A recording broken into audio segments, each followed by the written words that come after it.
కన్నడలో రిలీజ్ అయిన recent courtroom drama Yuddhakanda chapter 2. మరి ఈ యుద్ధకాండ చాప్టర్ 2 మూవీ మనకు అమెజాన్ ప్రైమ్ ఓటీటీ వేదికగా తెలుగులో కూడా స్ట్రీమింగ్ అవుతుంది. మరి ఈ మూవీ ఎలా ఉంది అనేది మన రివ్యూలో తెలుసుకుందాం ఇప్పుడు. ఇక స్టోరీ విషయానికి వస్తే, భరత్ ఓ అనాథ. చిన్నప్పుడే తల్లిదండ్రులను కోల్పోయిన ఆయన ఒక హోటల్లో పనిచేస్తూనే ఎదుగుతాడు. కష్టపడి చదువుతూనే లా పూర్తి చేస్తాడు. నీతి, నిజాయితీ, ఇతరుల పట్ల సానుభూతి కలిగిన భరత్ ఒక పేరున్న సీనియర్ లాయర్ దగ్గర అసిస్టెంట్ గా చేరుతాడు. అనుభవం కోసం జీతం లేకుండానే పనిచేస్తూ ఉంటాడు. అక్కడే అతనికి స్వప్న పరిచయం అవుతుంది. ఆమె పరిచయం అతనిలోని కొత్త ఉత్సాహాన్ని రెక్కెత్తిస్తుంది. ఒక రోజున భరత్ ఒక కేసు విషయంగా కోర్టుకు వెళ్తాడు. ఆ కోర్టు ఆవరణలో ఎమ్మెల్యే జగన్నాథ్ తమ్ముడు జనార్దన్ ను నివేదిత షూట్ చేస్తుంది. జనార్దన్ అక్కడికక్కడికే చనిపోతాడు. దాంతో పోలీసులు నివేదితను అదుపులోకి తీసుకుంటారు. ఆమెకు కఠిన శిక్ష పడేలా చేయాలని ఎమ్మెల్యే జగన్నాథ్ నిర్ణయించుకుంటాడు. ఈ విషయంపై క్రిమినల్ లాయర్ రాబర్ట్ ను కలుస్తాడు. ఆయన నుంచి కోట్లలో ఫీజులు వసూలు చేసిన రాబర్ట్ రంగంలోకి దిగుతాడు. ఈ నేపథ్యంలోనే నివేదితను భరత్ కలుసుకుంటాడు. ఎందుకు ఆమె జనార్దన్ ను షూట్ చేయవలసి వచ్చిందో చెబితే సహాయం చేయడానికి తాను సిద్ధంగా ఉన్నానని అంటాడు. అప్పుడు నివేదిత ఏం చెబుతుంది, ఆమె విషయంలో జనార్దన్ చేసినది ఏమిటి, అది తెలుసుకున్న భరత్ ఏం చేస్తాడు, నివేదిత దోషిగా తేలుతుందా, నిర్దోషిగా బయటపడుతుందా అనే ఇటువంటి విషయాలు తెలుసుకోవాలని అనుకుంటే మనం ఈ సినిమాని చూడాల్సింది. ఇక మొత్తంగా ఎలా ఉంది అంటే, ఈ మూవీ కోర్టు రూమ్ డ్రామాలను ఇష్టపడే వారికి ఖచ్చితంగా నచ్చుతుంది ఈ మూవీ అయితే. మరి ఓవరాల్ గా ఎలా ఉంది అనేది మన విశ్లేషణలో తెలుసుకుందాం. దానికంటే ముందు ఫ్రెండ్స్, మన ఛానల్లో ఇలాంటి ఓటీటీలో రిలీజ్ అయ్యే మంచి కంటెంట్ ఉన్న సినిమాలకు సంబంధించిన రివ్యూస్ వీడియోస్ రెగ్యులర్ గా వస్తూనే ఉంటాయి. మరి అలాంటి వాటి గురించి తెలుసుకోవాలని అనుకుంటే మన ఛానల్ని తప్పకుండా సబ్స్క్రైబ్ చేసుకోండి.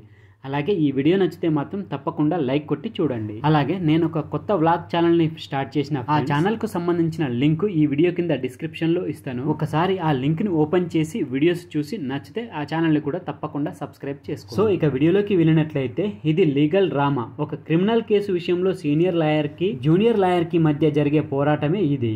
ఇక ఫస్ట్ హాఫ్ లో స్టోరీ కోర్టు దిశగా అడుగులు వేస్తుంది. ఇక సెకండ్ హాఫ్ అంతా కూడా కోర్టులోనే నడుస్తుంది. వాద ప్రతివాదనలే ప్రధానంగా ఈ కథ అయితే కొనసాగుతుంది. ఎత్తులు పై ఎత్తులతో ఈ కోర్టు రూమ్ డ్రామా ఆసక్తికరమైన మలుపులు తీసుకుంటుంది. దర్శకుడు ఎంచుకున్న ఈ కథలో మొగదిక్కు లేని తల్లి బిడ్డలు, అధికారం చేతిలో ఉందని అహంభావంతో ప్రవర్తించే అన్నదమ్ములు, కోట్లలో ఫీజులు వసూలు చేసే సీనియర్ లాయర్, కొత్తగా కోర్టు ఆవరణలో అడుగుపెట్టిన ఒక మానవత్వం ఉన్న లాయర్, ఇలా ప్రధానమైన పాత్రలుగా కనిపిస్తాయి మనకు. ఈ 6 పాత్రలను కలుపుకుంటూ సహజత్వంతో దర్శకుడు ఆవిష్కరించిన సన్నివేశాలు ఆకట్టుకుంటాయి. డబ్బుకు మాత్రమే ప్రాధాన్యతనిచ్చే ప్రస్తుత సమాజంలో నిజాన్ని ఇది నిజమని నిరూపించడమే అసాధ్యమైన విషయంగా మారిపోయింది. నిజాలు అమ్ముడుపోతున్నాయి, కొత్త అబద్ధాలు పుట్టుకొస్తున్నాయి. సత్యం గెలుస్తుంది, ధర్మం నిలుస్తుంది అని నమ్మి నిజాయితీగా పోరాడిన ఒక లాయర్ కథగా ఇది మెప్పిస్తుంది. న్యాయం జరిగేలా చూసే విషయంలో అవుతున్న ఆలస్యమే మరికొన్ని నేరాలు జరగడానికి కారణం అవుతుందనే సందేశాన్ని అందించిన తీరు బాగుంది. ఇక ఫైనల్ గా చెప్పేది ఏమిటంటే, సమాజంలో ఇప్పుడు ఎలాంటి పరిస్థితులు ఉన్నాయి, పిల్లల విషయంలో పేరెంట్స్ ఎంత జాగ్రత్తగా ఉండాలి అనే విషయాలను చెబుతూనే అన్యాయం జరిగిన వారికి సత్వరమే న్యాయం జరగాలని సూచించిన సినిమా ఇది. న్యాయం జరగడంలో అవుతున్న ఆలస్యం మరిన్ని నేరాలకు కారణమవుతుందంటూ ఇచ్చిన సందేశం ఆలోచింపజేస్తుంది. సో మీరు కూడా ఒకసారి ట్రై చేయండి, తప్పకుండా నచ్చుతుంది. ఇది అమెజాన్ ప్రైమ్ ఓటీటీలో ఇప్పుడు స్ట్రీమింగ్ అవుతుంది, తెలుగులో కూడా ఉంది. సో ఫ్రెండ్స్, ఇది యుద్ధకాండ చాప్టర్ 2 మూవీకి సంబంధించిన